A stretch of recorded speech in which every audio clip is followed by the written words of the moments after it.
Good morning, everyone. We're going to be moving through our not religion, it's inside this book, but it's the verse is, the essay is the final exam, finishing the race. So we'll move into another section of the essay today. I think we're done with our guilt and our mistakes, although it really just keeps on going sort of in the same way. But I think we have a way of looking at it that is uplifting rather than down pulling. Because that is the whole point, isn't it? We need to finish the race, ascending the hill and cresting the peak, standing in as much freedom as we can possibly bring to a focus every minute of our lives, in fact, but certainly as we gather our focus for the end of life. So let us now pray together. Heavenly Father, Divine Mother, Friend, beloved God, Jesus Christ, Babaji Krishna, Lahiri Mahashaya, Swami Sri Yukteswar, Beloved Master, Paramhansa Yogananda, Saints of all religions, humbly we bow to all. Divine Mother, help us to feel your presence, that wherever we are, whatever we're doing, we know ourselves always to be in your company. Do not ever abandon us.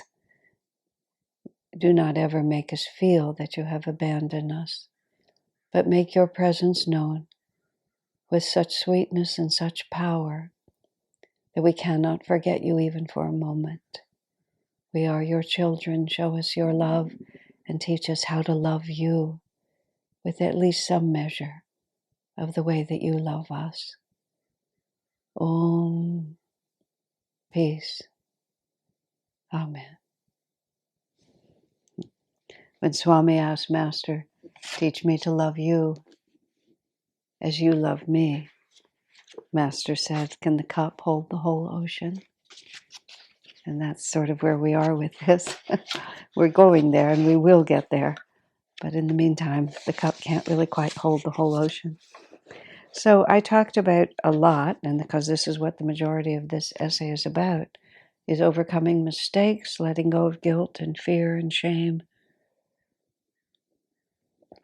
And yesterday I just talked in general about how really to progress on the spiritual path must be relaxed and natural and not forced, as Swami put it.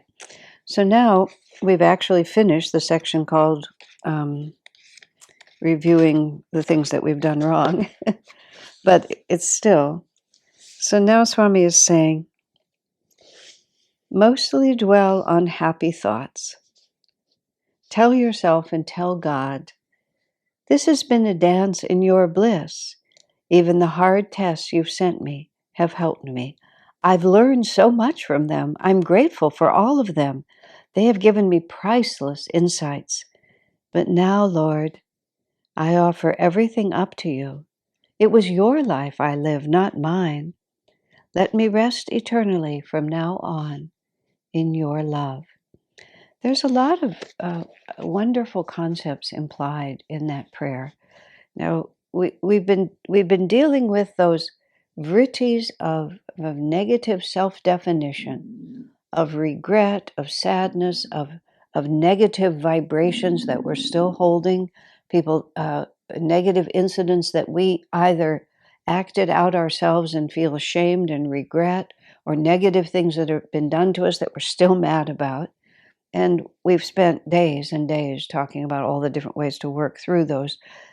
This is a whole reality of things that have to be dealt with. Let me deal for a moment with the process of dying.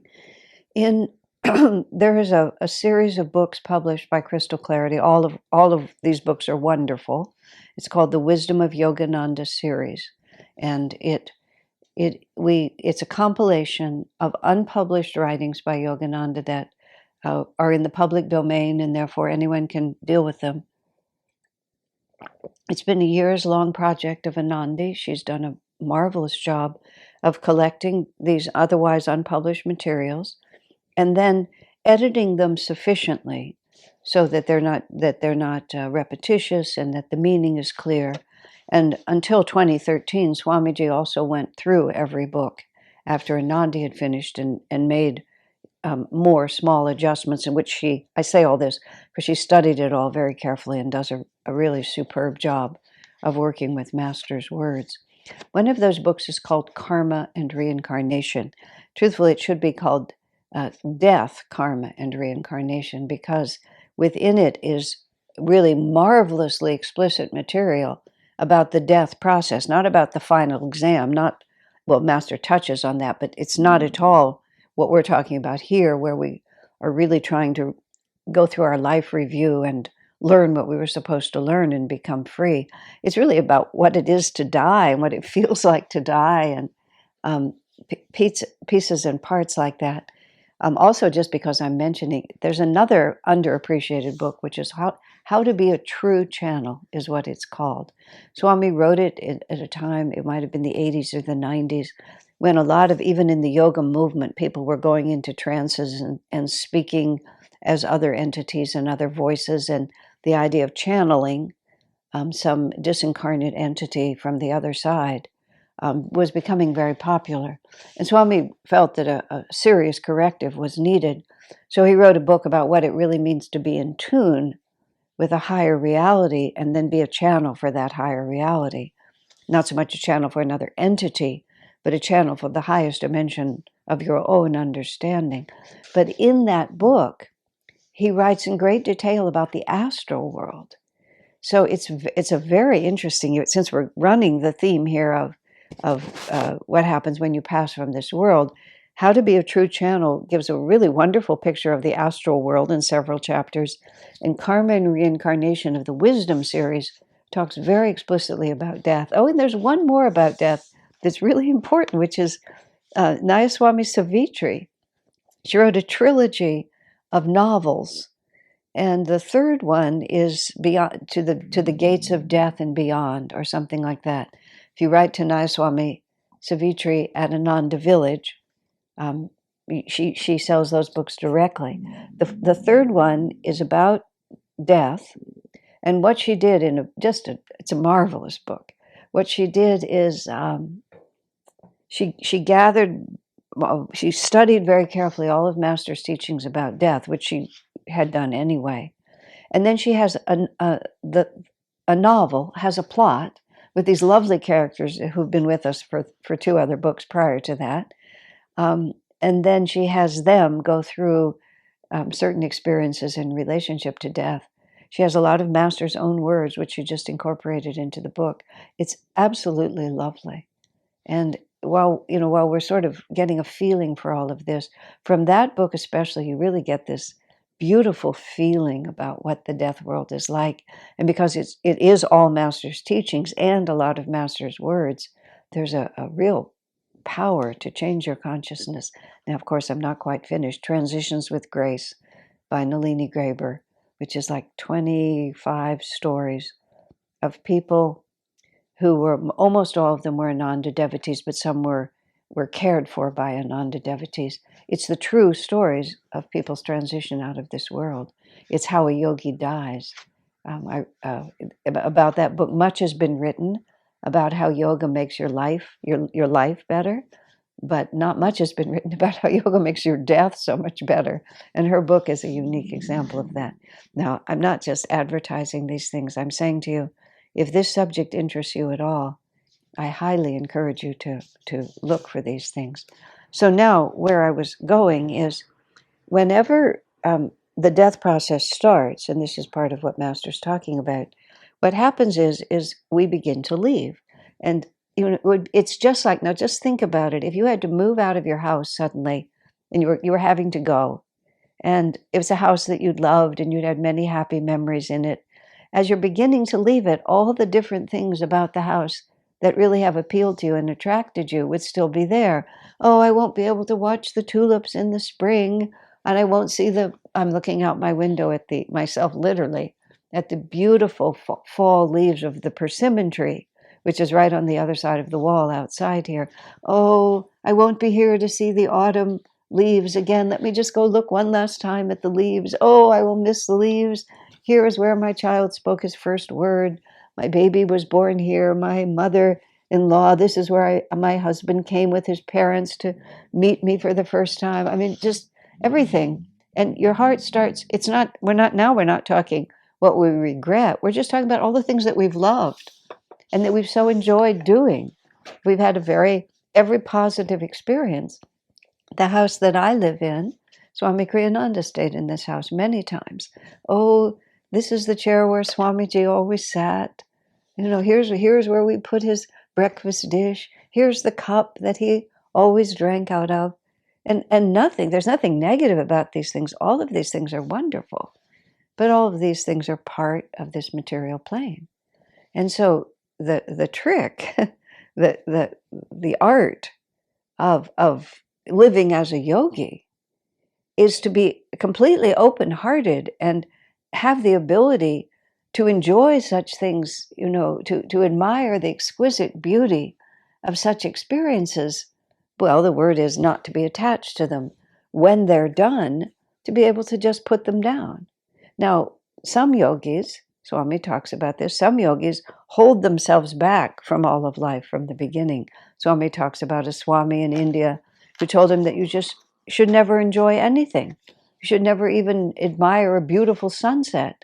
You should just always keep yourself somewhat sternly aloof from the world going on around us. Swami said, that seems much too dry a way to live, is how he put it. And that's not how Master lived, and that's definitely not how Swami lived. And from them, and I talked about all of this in much earlier broadcasts, about this ray of grace and what it is to be on this path, what it is to be inspired by Master through Swami Kriyananda. And part of it is this wholehearted openness to life, this willingness to enjoy, but the art is to enjoy with the joy of God that is already within you, and to allow all of these experiences in life to be recognized as sweet gifts from the divine, to reinforce and remind us of the inherent joy within us, rather than feeling that those things are actually the source of our joy. And of course, that's very subtle, and that's really, it's easy to get confused on that. Because if we know that this was just a symbol of that joy, a reminder of that joy, a catalyst for our own inner joy, then the inner joy is always with us, and even especially when we depart from this world, the source becomes stronger rather than weaker when all the little expressions of it, so to speak, are put aside. Now, this is why the final exam is something we should be studying for all along. To what extent have we allowed ourselves to believe or become habituated to thinking that the joy I feel within myself is actually emanating from something outside myself? Because if it is emanating from the house itself, or from the chair where Swamiji sat, or from this wonderful person who's been my partner for decades in my life, whatever it might be, for this handsome son who's grown up to be such a magnificent human being, if we think it's emanating from there, then of course the imminent loss of it will make us feel highly diminished and very sad. And what my friends have told me, who have had more experience, a couple of friends have told me, have had more experience of beginning to leave the body in death. One in particular was Paula, who died, I must be 20 years ago now, but she had a magnificently courageous, conscious death. And but prior to that, some years earlier, she'd had an experience of beginning to die. It didn't advance to the level where she actually lost consciousness of her body, but she began to die because she accidentally overdosed on a narcotic cough medicine, on a codeine cough medicine. She was on a business trip, on a buying trip for the retail store for Ananda that she ran, which was primarily a woman's clothing store. And She was just sipping cough syrup without thinking about it. And when she was alone in her hotel room, she realized that she had overdosed. And she began to feel the narcotic taking her life, literally. Now, Paula loved clothes. She had a huge, huge closet full of clothes. When she died, everybody, all the women at Ananda, got something from her wardrobe because it was an extensive and a lovely wardrobe, which made her extremely effective in the job she had running the retail store. And so in the course of buying things for the store, she had also picked out an outfit that she liked for herself and put it on layaway, put it aside with a little money on it. She was going to come back and get it later. And when she was beginning to die and going into the tunnel of light, the whole story is told in Nalini's book and also in my book, in Swami Kriyananda, as we've known him. Where she was beginning to go into the tunnel of light, she just felt everything around her began to leave her, and she was beginning to go into that tunnel. And she was really moving into the tunnel. And she remembered the outfit that she had put on layaway. It was like her happiness attachment was this one outfit. And she said when she thought of that outfit, she came right out of the tunnel of light, was right back in her ordinary consciousness and didn't die. It took her an hour or two to really get the drug through her system and so on. Now, I asked her later, I said, well, did you buy the outfit? Because to me, it had saved her life, so to speak. So I would think you might want to buy it, just wear it proudly. She said, absolutely not, because it had been such an attachment that it brought her back from the light. Now, it was kind of a funny story and a funny situation in certain ways. Funny both haha and peculiar. But nonetheless, that is exactly how it works. There's an amazing story about Ramana Maharshi. And Ramana Maharshi was a great yogi. He lived in South India. Master met him in 1935. I don't know how long Ramana Maharshi lived, into the 50s or the 60s even. He was recent relatively. He'd left home at a very young age, but in the last years of his life, his mother came and lived with him, and he took care of her. And he also had a very dear and advanced disciple. So there's two stories told about the death of each of these. And let's see, which would it have been first? I don't know which was first, but I think it was the disciple who was first. And Ramana Maharshi was with his disciple, and this is how he was describing it. I don't know whether he had his hand on his spiritual eye, on the medulla. There were some elements of touching, but also the guru just sat next to the disciple while the disciple was leaving this world. And he was in the consciousness of his disciple, helping him. And as his disciple was sort of moving out of the body, and conceivably, as I understand it, sort of moving through the chakras, moving upward in the spiral toward the spiritual eye. Now, the way Master describes it, when the energy of the body, and this is how he explicitly talks about it, when the sperm and the ovum unite, they come together at the medulla, and the first thing that happens is that there is a little thing that looks like a potato stick or a matchstick. With the tiniest, earliest pictures of my developing embryo, and in the Now You Are Pregnant book, says it shows you that the sperm and ovum, Master said, is the first, is where it begins. And then the next thing that happens is that the spine is formed, and it looks like a matchstick. But what we've done basically is we've installed all the chakras, and we've installed all the essential elements all the way down to the earth element. And then once that's established, the magnetic force of energy generated by the jiva, by the soul, begins to expand out, and then the body is formed around the spine like that. So when we die, the process is reversed. It's that awareness and consciousness begins to recede from the edges first. And if you're with somebody who's dying, and I've noticed this several times, as they really get closer and closer to dying, of course, the hands get very cold, the feet get very cold, because the energy is just moving up. And it goes into the spine, and then it goes up the spine. And sometimes one woman I was with when I died, you could just see it. You could just see the life force just abandoning the lower chakras and moving up up the spine. And of course, it's also physiological. The heart is beating, the breath is still working, and as it moves up. And then what happens is when we reach the top of the spine, the medulla is the jiva, the individual spark of divine spirit, identified with the limitations of the personality and the body and the ego. So we sometimes say that the medulla is the base, is the point of ego, and the spiritual eye is the jiva identified with the Christ consciousness, with the divine spirit at the heart of everything. These are the same chakra.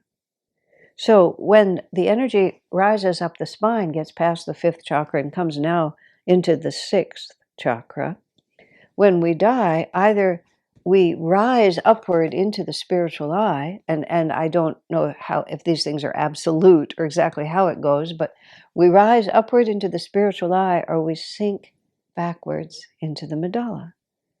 And where we go, and of course, even if we sink backwards into the medulla, we can be still identified with aspects of ego, but on a very refined level. It's not like it's either God or nothing. It's not a heaven or hell. It's we exist on whatever vibration of consciousness we exist on, but any remaining attachments, desires, longings, regrets are the self-definition that holds us to ego. So as the energy is trying to escape from the body, when it reaches the egoic pole, because this was what you might call the sense of self. Am I limited? Am I infinite? That's basically the question. And so when the energy reaches that point, whatever limitations we still have are going to be pulling us, and they're going to want us to exit through the same place we came in. Whereas our aspiration will want us to resist those remaining pulls, to give up any identification with those realities and rise out through the spiritual eye. And that's the whole thing that we're talking about here. So on one hand, it's, oh, I wish I hadn't done it. I feel so guilty about it. I'm so mad at this person. I just, all of those things. Or it's like, oh, it was so lovely. I so enjoyed being married to that person. Having children was so wonderful. What a beautiful home we had.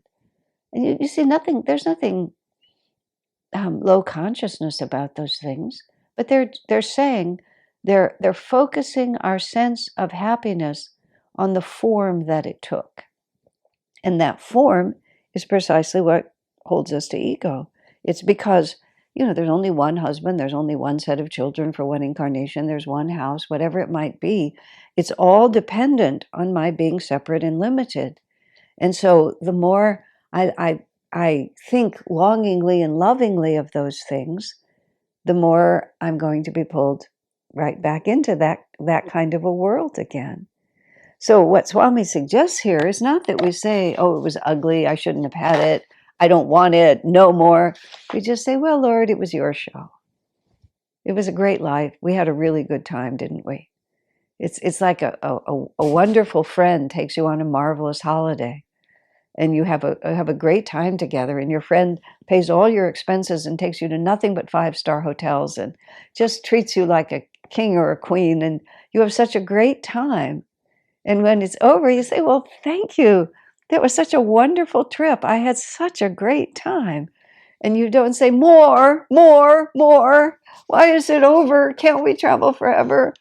I mean, you might say that in a kind of loving way, which is, oh, it's really been wonderful. Hasn't it been wonderful? But you say it with gratitude. And then I'm eternally grateful for the wonderful experience we had. I never could have done it without you.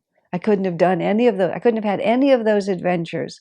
Now I have these wonderful memories that fill my heart and make me so grateful for everything. And that's what Swami's urging upon us. Even the hard things, even when we lost our luggage and had to spend the night, on that cold bench in the railroad station, even that was, in the end, it just added to the richness of the experience.